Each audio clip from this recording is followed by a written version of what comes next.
Medals घातलेले आहेत. हे टायकोंडोचे आहेत, स्टेट लेवल आणि नॅशनल लेवलचे. आणि तुमचं नावही सांगा मला, की हे सगळं तुम्हाला हासिल करण्यासाठी किती वर्ष लागले आणि कसं काय तुम्ही टायकोंडोमध्ये गेलेत? स्वरा अनिल शेलार आहे. मी वयाच्या 5 वर्षापासून टायक्वांडो करते. आणि हे सगळे मेडल स्टेट आणि नॅशनलचे आहेत. मी गेल्या 3 वर्षापासून टायक्वांडो हे फाईट सुरू केले आणि मी जॉइन केलेलं 2021ला. तर ह्यामध्ये तुम्हाला सपोर्ट करणारे तुम्ही कुठल्या कोचकडून शिकलेत? कुठून शिकलेत तुम्ही हे? मला सपोर्ट करणारे माझे मामा आणि माझे फॅमिली आहे. माझे जे कोच आहेत त्यांचं नाव कमलेश सिंग, कुणाल मिश्रा आणि प्रथमेश शिंदे. तर एवढं तुम्ही 3 वर्षामध्ये एवढे मेडल जिंकलेत आणि याचा पुढे तुम्ही इंटरनॅशनल लेव्हलचा खेळायचा काही तुम्ही विचार केलेले आहेत का? इंटरनॅशनल पण खेळायचंय आणि पूर्ण इंडियाच्या लोकांना प्राउड फील करवायचंय. बाकी जे तुमचे वयाचे जे मुले आहेत, त्यांना तुम्ही काय सांगाल? जे आता माझ्या वयाचे मुलं आहेत, मी त्यांना बोलेन, तुम्ही पण टायक्वांडो जॉइन करा. अगर इन केस फ्युचरमध्ये कोण तुम्हाला त्रास द्यायला आलं, नाहीतर किडनॅप करायला आलं, तर तुम्ही हे यूज करू शकता. खासकर जॉइन करायला बोलेन, कारण की आजकाल त्यांना खूप त्रास देत आहेत. तर अगर ते हे सेल्फ डिफेन्स टायक्वांडो शिकले, तर ते लोकं फ्युचरमध्ये काहीतरी करू पण शकतात आणि अगर कोण त्रास द्यायला आलं, तर ते लोकं डिफेन्स पण करू शकतात स्वतःला. बाकी तुमच्या आई-वडिलांनी तुम्हाला सपोर्ट कसं काय केलं? त्यांचं कधी म्हणजे इंटरफेअर होतं, की हे नको करू तसं काय? माझे मम्मी-पप्पा कधी असे बोलले नाहीत. त्यांनी मला फुल ऑन सपोर्ट केलंय, की "तू कर, फाईट्स कर." आणि मामा तुमचे मामाच तुम्हाला प्रत्येक ठिकाणी घेऊन जातात, सगळं काय मामा बघतात, बोलतात. त्यांच्याबद्दल काय सांगाल? माझे मामा आहेत ते मला खूप सपोर्ट करतात. जेव्हा पण मी कुठल्या मॅचला जाते, तेच माझी सगळी काळजी घेतात आणि त्यांनीच मला ही अपॉर्च्युनिटी दिली आहे. स्वराला तुम्ही डिस्ट्रिक्ट, नॅशनल आणि स्टेट लेव्हल तायक्वांडो खेळण्यासाठी तुम्ही प्रेरणा दिली. तुम्ही तुमचा वेळ घालून तुम्ही तिकडे तिच्या सोबत जातात. तर कसं काय तुम्हाला वाटलं, की हिला तायक्वांडोमध्ये म्हणजे एवढा पुढपर्यंत घेऊन जायचं? कसं आहे, पहिलं तर महत्त्वाचं म्हणजे तायक्वांडो हा विषयच नव्हता डोक्यात.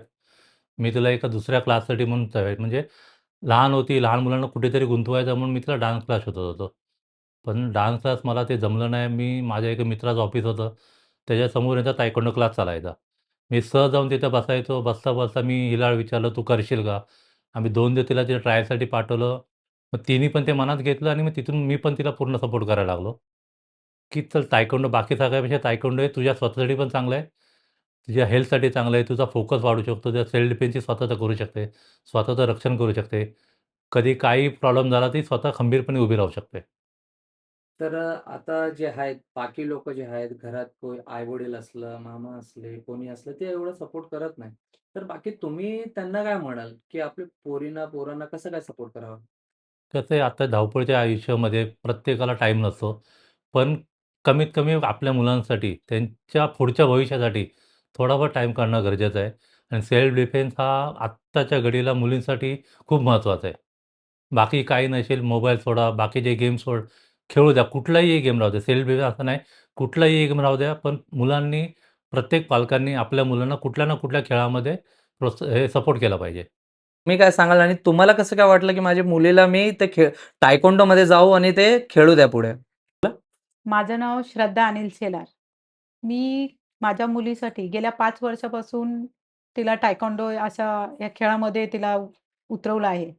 तर त्याचं कारण एकच आहे, की आत्ता वाढते अत्याचार जे मुलींवर आहेत आणि आमचं जे वय आहे, त्या वयाच्या नंतर आम्ही तिला प्रोटेक्ट नाही करू शकत.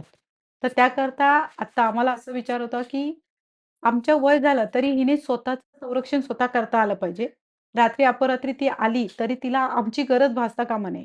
आणि हिच्या वयाची मुलं आहेत, ती मोबाईलच्या आहारी जातात आणि आम्हाला तिला मोबाईलच्या आहारी न जाता, तिच्या स्वतःच्या पायावर ती उभं राहून, ती स्वतःच स्वतःचं संरक्षण करू शकते. उद्या तिला कोणाकडे गरज नाही लागली पाहिजे. कारण स्पोर्ट्समधून आता मुलांना पुढे जायचे खूप काही मौके भेटतात. आणि त्याच्यामध्ये आत्ताचं गव्हर्नमेंट मुलांना खूप स्पोर्ट्समधून पुढे जाण्याकरता प्रोत्साहन देत आहे. आणि त्यासाठी तिला ते खूप बेनिफिटच आहे. जेवढा सख्खा भाऊ नाही करत, असं तुमचा एक मानलेल्या भावाने तुमच्या पोरीला स्टेट लेव्हल, डिस्ट्रिक्ट लेव्हल आणि नॅशनल लेव्हलला तायक्वांडो खेळायला घेऊन गेला. त्यांचा वेळ आता इथे देऊन त्या पोरीला पुढे केलं. त्याबद्दल काय सांगाल तुम्ही? आज आमचा सख्खा भाऊ नाही करत, त्याच्यापेक्षा मानलेला माझा भाऊ आहे. हा 2006 पासून आहे. ॲक्चुअली त्याचे पप्पा माझे मित्र होते आणि ते पोलीस रिटायर होते. पण त्यानंतर त्यांचा एक अचानक ॲक्सिडेंट झाला. ते मम्मी-पप्पा दोन्ही ऑफ झाले आणि 2006 पासून आम्ही जे अटॅचमेंट झालेलं आहे आमच्या सगळ्यांचं, तेव्हा माझ्या मोठ्या मुलीसकट त्याने माझी आता ही छोटी मुलगी आहे. हा जेवढ्या वर्षाचा कालावधी हा आमच्याबरोबर त्याने घालवलाय, हा आमच्या घरचा फॅमिली मेंबर आहे आणि त्या बाहेरचं असं तो कधी आम्हाला वाटलंच नाही. त्यामुळे असं वाटलं, की यार सख्खा भाऊपेक्षा आज हा आम्हाला जो सपोर्ट करतोय, हे खूप मोलाचं आहे आणि त्याच्या आयुष्याचा बराच काळ त्याने माझ्या मुलींसाठी वेस्ट केला मतलब वेस्ट झालेला आहे आणि त्याची भरपाई हे फक्त माझी मुलगी पुढे जाऊन आमचं नाव नाही काढलं तरी आम्हाला काही प्रॉब्लेम नाही. पण तिने हे बोललं पाहिजे, की माझ्या मामाने मला तिथपर्यंत घेऊन गेलंय आणि आज त्याचा खूप वेळ, टाईम, पैसा हा वेस्ट पण होतो त्याचा.